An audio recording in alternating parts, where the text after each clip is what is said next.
샬롬, 우리 주 예수 그리스도의 은혜와 평강이 함께하기를 기도하고 또한 축복합니다. 오늘 함께 읽고 묵상할 말씀은 예레미야 31장 15절로부터 20절 말씀입니다. 제가 말씀을 읽습니다.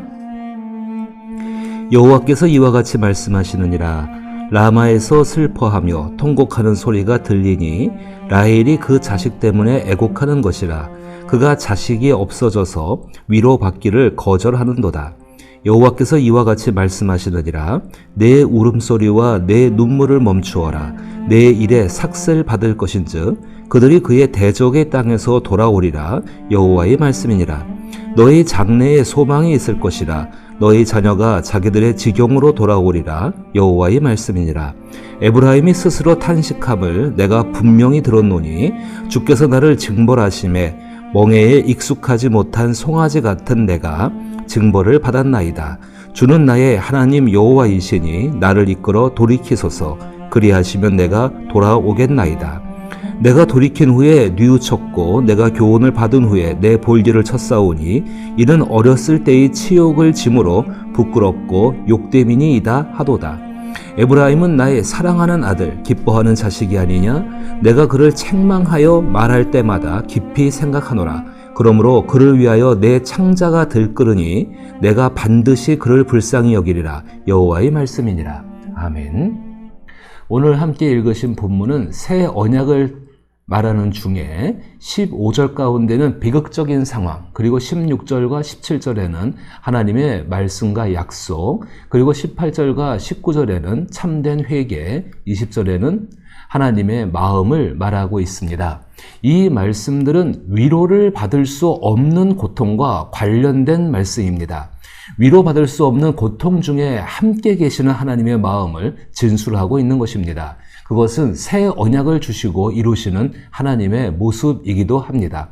그런데 이것을 우리가 하나님의 마음에서 보지 않으면은 하나님께서 말씀하신 새 언약이 굉장히 비현실적인 것처럼 들려질 수밖에 없다는 것도 우리는 기억을 하면서 이 말씀을 묵상해야 합니다.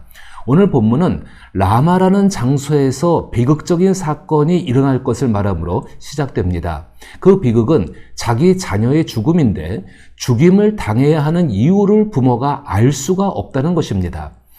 15절 말씀을 제가 다시 읽어보면은 여호와께서 이와 같이 말씀하시느니라. 라마에서 슬퍼하며 통곡하는 소리가 들리니 라헬이 그 자식 때문에 애곡하는 것이라. 그가 자식이 없어져서 위로받기를 거절하는도다. 아직 일어난 일은 아니지만 누구도 듣고 싶지 않은 예언입니다. 이 예언을 듣고 있는, 하나님께로부터 말씀을 듣고 있는 예레미야는 라마, 레헬이라는 단어에서 비극에 대한 느낌을 떠올릴 수밖에 없습니다. 라마는 예루살렘에서 북쪽으로 반나절 정도 가면은 만날 수 있는 곳입니다. 라마는 사무엘의 어머니 한나가 살던 곳이며 자식을 낳지 못해서 고통을 받고 있는 여인의 슬픔이 담겨진 장소입니다.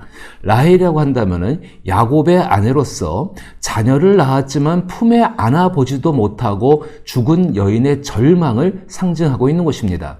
그 라헬의 무덤이 있는 장소인 에브랏을 예레미야는 쉽게 떠올릴 수 있습니다. 그 에브란 역시 예루살렘에서 베들레헴으로 지나 반나절 정도이면 갈 수 있는 곳입니다. 그런데 특이한 것은 이 두 장소 모두 바벨론에 의해 포로로 잡혀갈 때 거쳐서 지나가야 하는 장소입니다. 예레미야는 하나님의 말씀 속에서 그곳을 지나가는 사람들이 겪어야 하는 고통은 자식이 없어져서 위로받기를 거절하는 것임을 말하고 있는 것입니다. 상상도 하고 싶지 않은 일이지만은 불과 몇 년 뒤에 일어날 일입니다. 예레미야 40장 1절부터 3절 말씀을 보게 되면은 이제 바벨론의 느부갓네살에 의해서 예루살렘 성이 완전히 멸망하고 그리고 예레미야조차도 포로로 끌려갑니다. 근데 그때 그 라마라는 장소에서 이 예레미야가 도움을 받고서 풀려나게 되죠. 그 사건을 진술합니다. 제가 한번 읽어보면은 사령관 느부사라단이 예루살렘과 유다의 포로를 바벨론으로 옮기는 중에 예레미야도 잡혀 사슬로 결박되어 가다가 라마에서 풀려난 후에 말씀이 여호와께로부터 예레미야에게 임하니라. 사령관이 예레미야를 불러다가 이르되 내 하나님 여호와께서 이곳에 이 재난을 선포하시더니 여호와께서 그가 말씀하신 대로 행하셨으니 이는 너희가 여호와께 범죄하고 그의 목소리에 순종하지 아니하였으므로 이제 이루어졌도다. 이 일이 너희에게 임한 것이니라.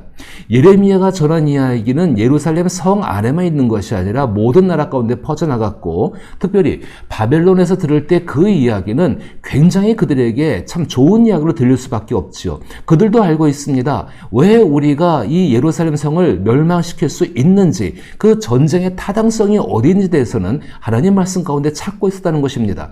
그래서 이 사령관이 이야기하는 것입니다. 이 모든 재난, 그것은 하나님께서 말씀하신 대로 이루어졌다. 너희가 여호와께 범죄하고 그의 목소리에 순종하지 아니함으로 이제 그 결과를 너희가 받는 것이다 라고 말을 하고 있는 것입니다.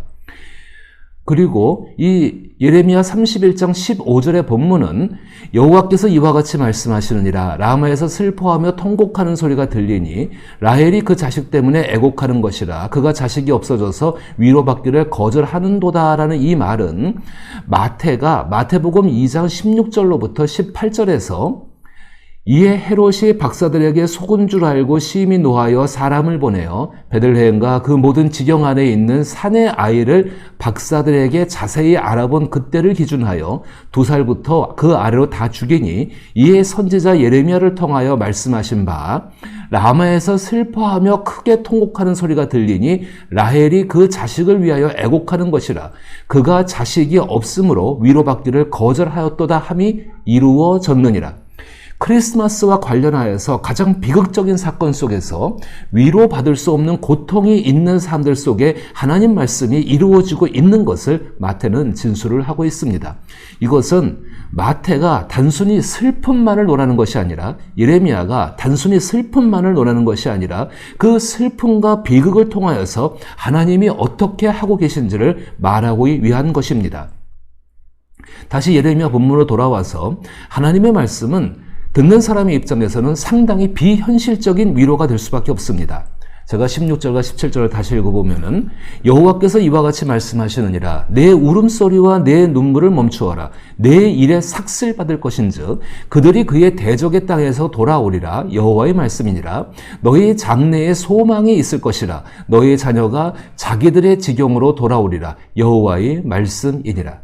자, 이런 말씀들이 바벨론에 의해서 죽임을 당한 자녀의 부모에게, 헤롯에게 죽임을 당한 자녀의 부모에게, 현실적으로 자기 자녀의 죽음을 경험한 부모에게 현실적으로 위로가 될 수 있을까요? 결코 위로가 될 수 없다라고 생각합니다. 또한 내 일에 삭슬 받을 것인즉, 이 말은 그렇다고 해도 부모의 입장에서 받아들일 수 없는 말입니다. 그런데 예레미야 시대에 자기 자녀를 불에 태워서 몰렉이라는 우상에게 재물을 주는 그 인간성을 생각하면은 충격도 없었을 것이라 생각합니다. 그러나 이 표현은 자기 자녀를 죽여서 자기 욕망을 이루려는 사람이나 그런 일은 상상도 하지 못하는 모든 사람에게 주어지고 있는 말입니다. 심지어 그럴 필요가 전혀 없는 하나님께서도 아들이 죽임을 당하는 것을 바라보고 계신 것 가운데 있는 말입니다. 그런 상황에서 억울하고 한을 품을 것인지, 자신의 비참한 모습에서 벗어나서 하나님을 주인으로 다시 섬기며 하나님께서 행하시는 모든 것을 받아들일지는 자신이 선택을 해야 합니다. 18절과 19절에 하나님께서 주시는 모든 것을 받아들인 사람, 참된 회개를 한 사람의 모습이 등장합니다. 하나님은 그들의 소리를 듣고 계십니다. 에브라임이 스스로 탄식함을 내가 분명히 들었노니 주께서 나를 징벌하심에 멍에에 익숙하지 못한 송아지 같은 내가 징벌을 받았나이다. 주는 나의 하나님 여호와이시니 나를 이끌어 돌이키소서. 그리하시면 내가 돌아오겠나이다. 내가 돌이킨 후에 뉘우쳤고 내가 교훈을 받은 후에 내 볼일을 쳤사오니 이는 어렸을 때의 치욕을 짐으로 부끄럽고 욕됨이니이다 하도다. 멍에에 익숙하지 못한 송아지 같은 내가, 이 표현은 최악의 상황, 위로받을 수 없는 고통이 있는 그 상황, 가장 비참해진 현실 속에서 자신과 하나님과의 남아있는 관계를 살피는 표현입니다. 우리 그리스도인들도 위로받을 수 없는 고통 중에 세상에 무엇도 끊을 수 없는 하나님 아버지의 사랑을 의지하는 것처럼 이들도 의지하고 있습니다. 참된 회개는 하나님과 사람들에게 보여준 지난날의 부끄러움을 다시 반복하지 않기 위해 뼈를 깎는 노력을 동반하는 것입니다. 그 노력의 시작과 지속이 하나님 마음과 일치하게 됩니다. 20절 말씀에 에브라임은 나의 사랑하는 아들 기뻐하는 자식이 아니냐. 내가 그를 책망하여 말할 때마다 깊이 생각하노라. 그러므로 그를 위하여 내 창자가 들끓으니 내가 반드시 그를 불쌍히 여기리라. 여호와의 말씀이니라. 이스라엘 백성은 그 당시에 에브라임은 나의 사랑하는 아들 기뻐하는 자식이 아니냐, 바로 그 수준에 머물러 있었고 그것을 끊임없이 확인하려고 했습니다. 그것을 확인 못하면 하나님을 투명인간 취급하는 폐륜을 서슴없이 행했던 것입니다. 이런 모습은 하나님의 사랑을 지금 내가 받고 있는 자녀이다, 그 정체성을 확인하려고 하는 것은 지금의 그리스도인들도 마찬가지라고 생각합니다.